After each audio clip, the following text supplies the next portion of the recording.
C'est la dernière ligne droite avant le vote pour un siège de membre non permanent au Conseil de sécurité de l'ONU.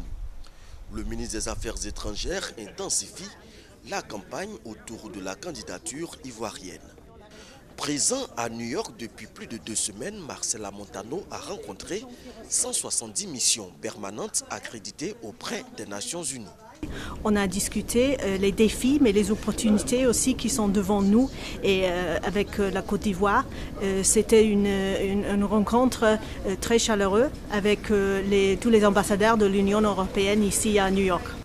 Le Koweït est également candidat pour un siège de membre non permanent au Conseil de sécurité. Son vice-premier ministre a échangé avec le ministre Marcela Montano. Nous avons échangé sur nos stratégies de campagne et ce que nous aurons à avoir comme coopération au sein du Conseil de sécurité.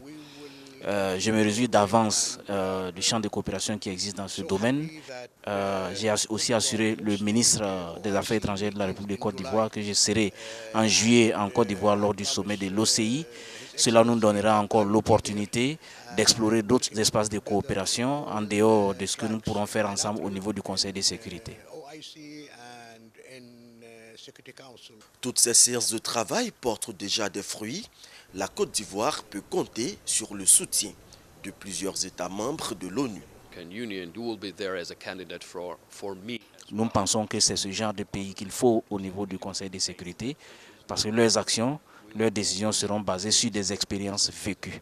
Là, vous avez l'appui de la Géorgie et nous estimons que vous pourrez aussi être la voix des petits États au sein du Conseil de sécurité.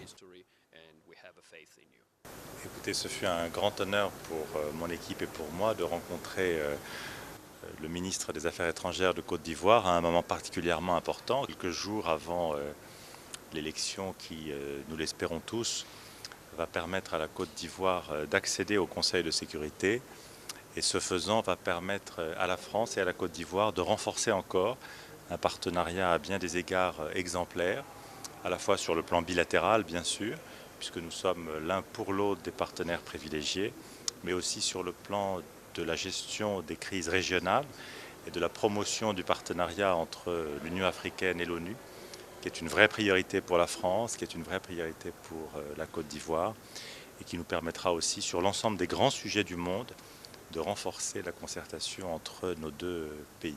Le vote aura lieu ce vendredi 2 juin.